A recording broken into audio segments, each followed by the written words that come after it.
दोस्तों नमस्कार, मैं हूँ विजय कुमार पाल।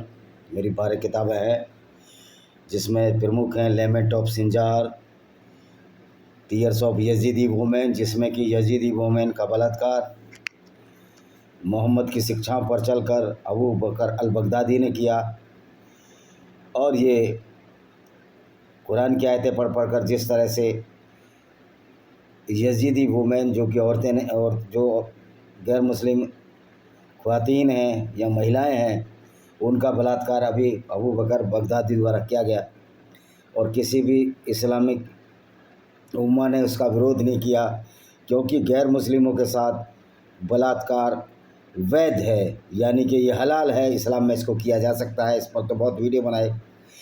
और दूसरी किताब है ब्लेंडर ऑफ ब्लेसफेमी के नाम पर किस तरह हिंदुस्तान पाकिस्तान में गैर मुस्लिमों को सताया जा रहा है, जबकि जो इनकी किताबों में लिखा है उसको बताना कोई ब्लेसफेमी नहीं है, सच्चाई है। तो दोस्तों तीसरी है, और बहुत सारी किताब हैं, लेकिन काफिर इंटरनेशनल आर्मी हमने बनाई है। इसका मूल उद्देश्य इस्लामिक गुंडागर्दी, इस्लामिक जिहादी असगर को ख़त्म करना है, और हमारे सदस्य हैं। इसके लिए कोई ऑथेंटिकेशन, कोई डॉक्यूमेंटेशन, कोई दस्तावेजीकरण की ज़रूरत नहीं है। इसके लिए सिर्फ आपको एक अच्छा इंसान बनना है, और एक अच्छा इंसान बनकर उन आतंकवादियों को ख़त्म करना है। वहाँ के स्थानीय प्रशासन की मर्ज़ी से या स्थानीय आर्मी किसी भी देश की हो, उसको हेल्प करना है। और आतंकवादी को मारने के लिए हमको किसी की परमिशन की ज़रूरत नहीं है। जो भी व्यक्ति मानवता विरोधी कार्य करेगा उसको मारने का हमको पूरा हक है। और इस्लाम का जो जिहाद असगर है ये मानवता विरोधी कार्यों का एक नमूना है। तो जो भी इस विचारधारा पर चलता है उसको एलिमिनेट करने का हमारा हक है। तो मेंबर कैसे बनना है? आपको सिर्फ़ और सिर्फ विचारों से महान बनना है, और ये प्रण करना है कि हम किसी भी ऐसे व्यक्ति को इस दुनिया में नहीं रहने देंगे जो जाति और धर्म और लिंग भेद के आधार पर नफ़रत करता हो या करवाता हो। यही तो हमारा भारतीय संविधान भी कहता है। फिर मैं भारतीय संविधान के बनाने वाले तो चले गए, लेकिन आज जिनकी संरक्षण में है, जो कि हमारे राजनीतिक हैं, मैं उनसे पूछना चाहता हूं कि ये इस्लाम इस देश में अभी तक क्यों चल रहा है, जो हमारे संविधान के आर्टिकल 14 की अवमानना करता है। क्योंकि इस्लाम के अनुसार कोई व्यक्ति बराबर नहीं है, सिर्फ मुसलमान ही सुपर है और वही जन्नत जाएगा, यानी स्वर्ग जाएगा। वैसे स्वर्ग वर्ग नाम की कोई परिकल्पना है नहीं, स्वर्ग कोई होता नहीं। दूसरों को कत्ल करने वाले अगर स्वर्ग है तो ये जन्नत कैसे जा सकते हैं? तो काफिर इंटरनेशनल आर्मी का यही उद्देश्य है। हम स्वतंत्र अधिकार है हम लोगों का कि हम अपनी आन माल जान की रक्षा के लिए जो भी कदम उठाने पड़ें, शस्त्र के रूप में, शास्त्र के रूप में, तर्क के रूप में हम उठाएंगे, और इसको हमसे कोई नहीं रोक सकता। ये हमारा जन्मसिद्ध अधिकार है। तो काफिर इंटरनेशनल आर्मी का व्यक्ति वही बन सकता है जो कि धर्म जाति से उठे और जो आतंकवाद के खिलाफ सशस्त्र संघर्ष करने के लिए तैयार हो, शास्त्र से, तर्क से नहीं, लेकिन किसी निर्दोष की हत्या न करे। यह हमारा प्राइम उद्देश्य होगा। लेकिन जो सर्टिफाइड टेररिस्ट हो चुके हैं, जो आतंकवाद के मदरसे चला रहे हैं और जो इस्लाम की शिक्षा दे रहे हैं, जो इस तरह की वे फिजूल की बातें कर रहे हैं कि हमारा उद्देश्य सिर्फ इस्लाम फैलाना है, उनको एलिमिनेशन करने में अगर आप सच्चे सिपाही हैं काफिर इंटरनेशनल आर्मी के, तो आपको तुरंत ही उनको एलिमिनेट करना है, और तनिक भी देर नहीं लगनी चाहिए। आज पाकिस्तान में सैफुल्लाह कुरैशी और जितने आतंकवादी जिंदा हैं, ये हमारी इंटरनेशनल काफिर आर्मी की विफलता है। इस विफलता को और ज़्यादा परवान नहीं चढ़ाना है। अब इनका एलिमिनेशन करना ही होगा, इनका और इनके समर्थकों का। तभी हमारी जो काफिर इंटरनेशनल आर्मी है, जो 1 जून 2025 से सक्रिय हुई है आतंकवाद के खिलाफ, उसको तभी हमारा मूल उद्देश्य पूर्ण हो पाएगा। अभी तो ये बच्चा 1 महीना भी नहीं हुआ, लेकिन हमें उम्मीद है कि हम इस्लामिक आतंकवाद को पूरी दुनिया से ख़त्म करने में इजराइल और भारत जैसे देशों की मदद देंगे, और उन इस्लामिक देशों की जो कि आतंकवाद को बढ़ाते हैं, जो शरिया का पालन करते हैं, उनका भी हिसाब किया जाएगा बहुत जल्दी। क्योंकि अब ये गुंडागर्दी इस्लाम के नाम पर चलने वाली नहीं है। दोस्तों आज हम इस्लाम के एक और फर्जीवाड़े का भंडाफोड़ करते हैं कि किस तरह इस्लाम में फर्जीवाड़ा किया है। जो मोहम्मद ने जो कैरेक्टर जो कुरान में वर्णित है कि मोहम्मद आखिरी पैगंबर हैं और बाकी 1,20,000 या 25,000 जो इनके नबी हैं वो भी हमारे पैगंबर हैं, लेकिन मोहम्मद को छोड़कर कोई भी ऐसा पैगंबर, प्रॉफिट या नबी या देवदूत नहीं है, या प्रवर्तक नहीं है। प्रवर्तक हिंदी में पैगंबर को कहते हैं कि जो इस्लाम का हो। तो इस्लाम ने सारा माल चोरी किया यहूदियों की धर्म पुस्तक से। तो आज ये इनका जो जिसको इस्लाम में मोजेस, जो कि हिब्रू में मोजेस है, मोजेस का नाम हिब्रू में होता है, हिब्रू जिसमें कि ये तोरा लिखी गई इनकी यहूदियों की। हिब्रू का मतलब होता है निकाला गया। चूँकि मोजेस को मिस्र से निकाला गया था, ये वैसे माइथोलॉजी है, ये पौराणिक कथा, इसमें सच्चाई कुछ नहीं है। फ़िरौन नाम का भी कोई अस्तित्व है नहीं। तो ये कनान में बस गए थे, जो कि जॉर्डन के आसपास, इज़राइल के आसपास का देश है। तो मोजेस का सही नाम है निकाले गए हुए लोग, हिब्रू में इसका अर्थ है। लेकिन इसी मोजेस को इस्लाम में मूसा बना लिया गया और उसको अपना पैगंबर बना दिया गया। तो पहली बात तो है, मोजेस ने कभी ये नहीं कहा, मोजेस के कहीं किसी किताब में ये नहीं लिखा, उन्होंने कभी स्वीकार नहीं किया कि कोई इस्लाम नाम की चीज़ है। क्योंकि 4,500 साल पहले जब मोजेस का जिक्र आया है किताबों में, उस समय इस्लाम का नामो निशान नहीं था। इस्लाम के पैगंबर का, जो आखिरी और पहला पैगंबर था, उसका कोई नामो निशान नहीं था। तो ये कहना कि मोजेस हमारा पैगंबर है, ये मोहम्मद की राय हो सकती है, ये मुसलमानों की राय हो सकती है, क्योंकि कहानी तो आगे बढ़ानी थी। इस्लाम की जो झूठी कहानी है वो आगे तो बढ़ानी थी। लेकिन यहूदियों की धर्म पुस्तक में कहीं भी इस बात को नहीं कहा गया है कि जो मोजेस था वो इस्लाम के एक प्रवर्तकों यानी कि एक पैगंबर था। तो मूसा जो है, मूसा कुरान में वर्णित अरबी भाषा में नबी पैगंबर का नाम है, यानी मोसेस को इन्होंने मूसा कर लिया। और ये कहते हैं कि हदीस पर नहीं, हम कुरान पर चलते हैं। तो मेरे मुसलमान भाइयों, आप अगर कुरान पर चलोगे तो कुरान में तो ना नमाज का जिक्र है, कुरान में तो ना मोहम्मद की उसकी झूठी काल्पनिक यात्राओं का विस्तृत वर्णन है। आयत ज़रूर है कि वो वहाँ गए अल्लाह से मिलने, एक झूठी बात है जो हमने साबित किया है। तो कुरान में तो बहुत सारी ऐसी चीज़ है, रोज़े और नमाज का भी कुरान में कोई जिक्र नहीं है, ईद का कोई जिक्र नहीं है। तो ये बातें कहाँ से आई? अगर आप हदीसों को नहीं मानते हैं तो कुरान एक लंगड़ी लूली किताब है, वैसे पूरा इस्लाम ही लंगड़ा लूला है। और मज़े की बात है, इस लंगड़ी लूली विचारधारा को मोहम्मद आगे बढ़ाना चाहता था एक वायलेंस, हिंसा के आधार पर। तब जब आपके प्रिंसिपल ही झूठ पर आधारित हैं, जैसे कि मैंने बताया कि अल्लाह भी एक काल्पनिक वस्तु है और मोजेस जो कि यहूदियों का एक पौराणिक पात्र है, उसका कोई विस्तृत विवरण कहीं नहीं मिलता, उसकी हिस्ट्री में कहीं नाम नहीं है मोजेस का। तो उसको भी मोहम्मद ने चोरी किया मूसा के नाम से। इस्लाम धर्म की महत्वपूर्ण पुस्तक है किसासुल अंबिया, यानी कि जिसमें अंबिया या पैगंबर किस्से हैं। उसमें फ़िरौन बादशाह से बचपन से बहुत सी कहानियाँ सुनी। ये सब जातक कथाएं हैं, जैसे बुद्धिज़्म में भी एक फ्रॉड है, जातक कथाएं। कुरान में उनकी जादुई लाठी क्या थी कि मोहम्मद ने मूसा ने एक डंडा मारा और 7 सोते बह निकले, यानी कि पानी के चश्मे। अब डंडा मारने से अगर पानी के चश्मे निकल जाएं तो बताओ, तो ये इसी तरह की बात है। आज तो ज़माना बहुत विजडम का है, बुद्धि का है, इसलिए महात्मा गांधी की आलोचना शुरू हो गई है। वरना महात्मा गांधी भी, अगर ये मूर्खता का दौर होता, ये जाहलियत का दौर होता, या सभ्यता या अनपढ़ का दौर होता, कम ज्ञान का दौर होता, तो महात्मा गांधी भी भगवान का दर्जा ले लेता। आज ये साबित हो गया है कि महात्मा गांधी न कोई भगवान था न कोई महात्मा था, वो तो एक तरह से एक सिरफिरा व्यक्ति था, जिसने कि इस्लाम को एक शांति का मजहब माना, शांति का विचारधारा माना। तो इससे सिद्ध होता है कि महात्मा गांधी भी से बड़ा कोई मूर्ख व्यक्ति इस दुनिया में हुआ नहीं हुए हैं, लेकिन महात्मा गांधी भी उन विचित्र मूर्खों में से एक था। विचित्र मूर्ख इसलिए कहता हूँ, दावा करते हैं पढ़ा लिखा होने का, सब कुछ जानने का, लेकिन ये मैंगो ABCD नहीं जानते। तो देखिए, इसमें कुरान में इसका कहाँ वर्णन आया मूसा का। जब मूसा ने अपनी कौम से कहा, ये अलमायदा यानी चैप्टर 5 की 20-21 आयत क्या कहती है। जब मूसा ने अपनी कौम से कहा, ये कौम तुम पर जो अल्लाह का एहसान रहा है उसको याद करो, उसमें तुमने नबी और पैगंबर बनाए। ये कुरान कह रही है, तौरा में कुछ नहीं हो इस तरह की बात। और तुमको बादशाह और हुक्मरान बनाया, वह कुछ दिन जो जहानों में किसी को नहीं दिया। जो जहानों में नहीं, संसार कई संसार मानते हैं ये लोग।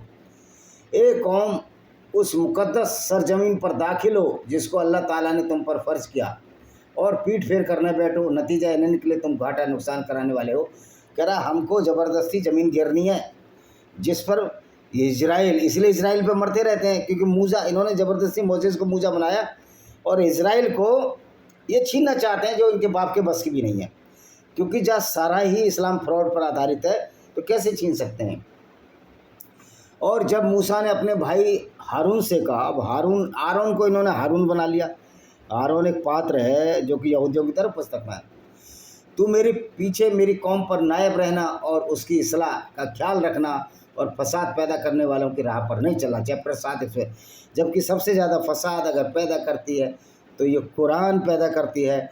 फसाद की जड़ कुरान है, लेकिन इनको जो इनकी झूठी बातों को ना माने उनको ये फसादी कहते हैं, जबकि सबसे बड़े फसादी ये लोग हैं, क्योंकि इन्होंने सब कुछ, इस्लाम का सब कुछ चोरी किया माल है। मोसेस को इन्होंने मूसा बनाया और मूसा को एक चमत्कारी पुरुष के रूप में, या हालांकि यहूदियों की धर्म पुस्तक में भी दिखाया गया है कि मोसेस के तो एक उसकी पत्नी थी सारा और उसकी दासी हाजरा। जब सारा से बच्चा पैदा नहीं हुआ, मूसा बूढ़ा हो गया, तो सारा ने कहा तुम अपनी दासी हागरा, जिसको कि हैगर बोलते हैं, इससे आप वो कर लो, शादी कर लो या उससे कोई रिलेशन बना लो फिजिकल। तो उससे इसहाक पैदा हुआ, और जबकि फिर सारा से इस्माइल पैदा हो गया। तो ये जो कहानी जो है यहूदियों की धर्म पुस्तक में है, उस कहानी को मोहम्मद ने चोरी किया बड़ी खूबसूरती से, और मूसा को इसने मोसेस बना दिया। अच्छा, ये गड़बड़ी अकेला मोहम्मद तो नहीं कर सकता था, क्योंकि मोहम्मद के मरने के बाद जो सत्ताशाही, जो 7 किताबों का समूह है, वो मैं अपनी नई किताब में दे रहा हूँ, जिसमें जामा तिरमिजी ने लिखी हैं। अल जलालैन तो नहीं है उसमें, देखिए कौन अच्छे हैं। एक सही मुस्लिम है, ये देखो ये किताबें हैं, सही मुस्लिम, सही बुखारी। ये बुखारी की किताब है, यह ऑथेंटिकेट है। सही मुस्लिम की है, ये ऑथेंटिकेट है।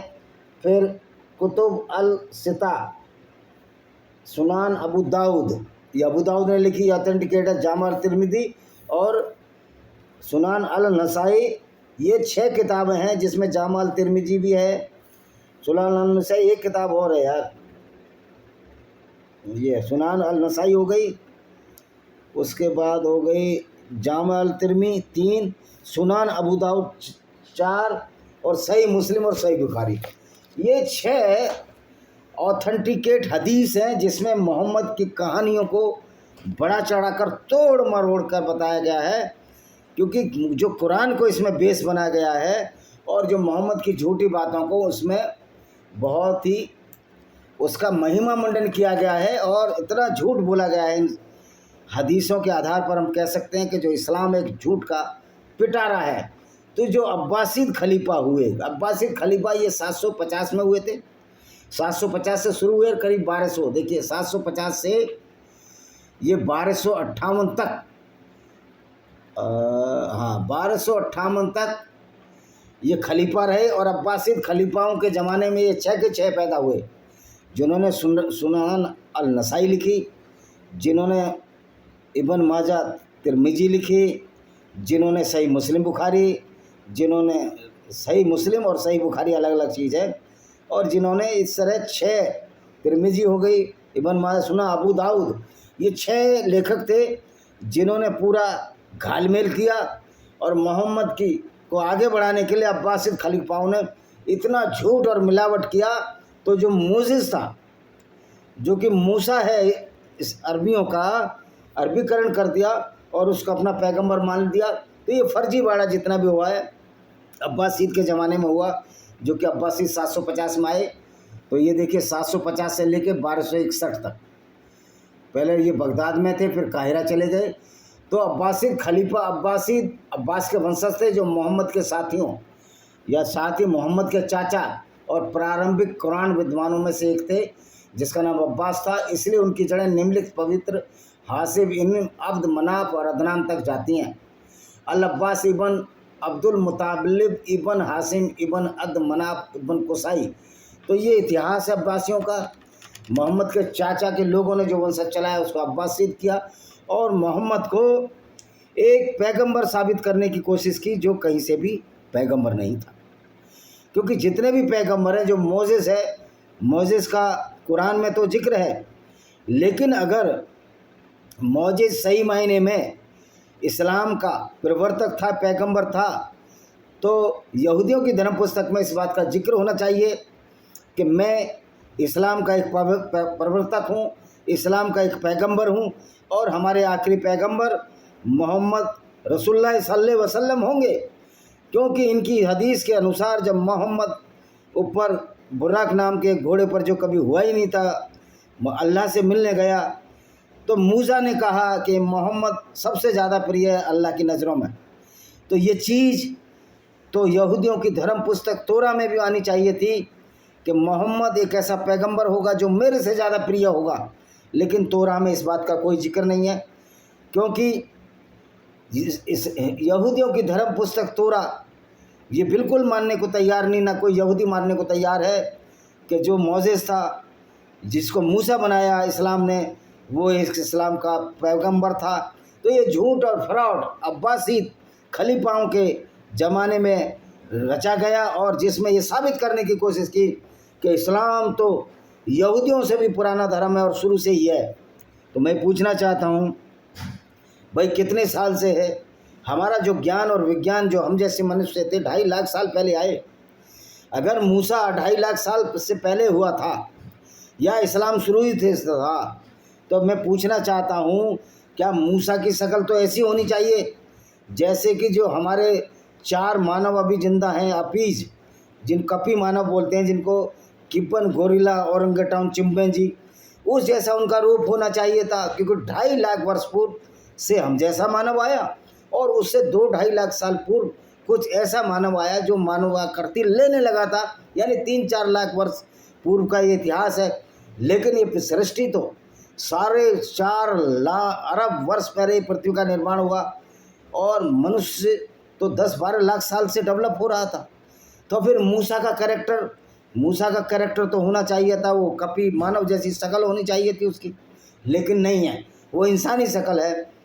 ये सारा जो खेल है, जितनी भी धर्म पुस्तक का खेल है, ये कोई 8,000-10,000 साल से ज़्यादा पुराना नहीं है, और हो सकता है 15-20 हज़ार साल पुराना हो, लेकिन किताबें 4-5 हज़ार साल बाद लिखी गई, जबकि लोगों का मस्तिष्क और विकसित हो गया, और ये इस्लाम को सच्चा साबित करने में ये अब्बासिद की फ़ौज लग गई, इस्लाम के फर्जीवाड़े को ढकने के लिए लग गई कि यहूदियों का मोसेस भी हमारा प्रवर्तक पैगंबर है, जबकि वास्तविकता में ऐसा कुछ नहीं है।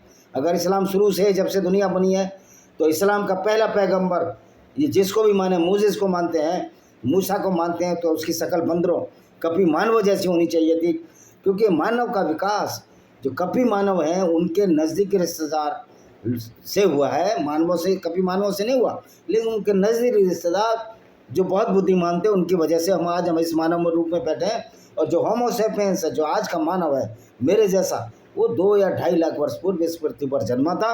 और वो भी जो भारत में मूल निवासी थ्योरी वाले मूर्खों को मैं बताना चाहता हूँ कि मूल निवासी अगर है तो सब अफ्रीका से आया था पहला मानव, अफ्रीका के पूर्वी तट से माइग्रेट हुए इंडिया और यूरोप में गए बाद में, और कालांतर में समय के हिसाब से, वातावरण के हिसाब से उनमें बहुत सारे शारीरिक परिवर्तन हुए, मानसिक परिवर्तन हुए, उनके चेहरे की आकृतियों के परिवर्तन हुए। जो ठंडे मुल्क में रहने वाले थे उनकी नाक तीखी होती गई, जिससे कि अगर लंबी होती गई, जिससे कि ठंडा अगर ऑक्सीजन अंदर जा रही है तो उसको थोड़ा देर टाइम गर्म होने लगे। और जो गर्म निवासी थे उनकी नाक मोटी और चपटी हो गई, जिससे कि गर्म जो हवा है गर्म हवा पूरी तरह खुलकर उस रोके, और लंबी आँख इसलिए कि वो गर्म करती थी हवा, क्योंकि यहाँ पहले गर्म हवा थी तो लंबी नाक की आवश्यकता नहीं थी। तो ये जब सारा खेल किया है तो मोसेस जो है कहीं से भी इस्लाम का पैगंबर नहीं है, ये बहुत झूठ गढ़ा गया। इसी के साथ हम इस वीडियो को विराम देते हैं। वंदे मातरम, जय हिंद, आपका दिन शुभ हो।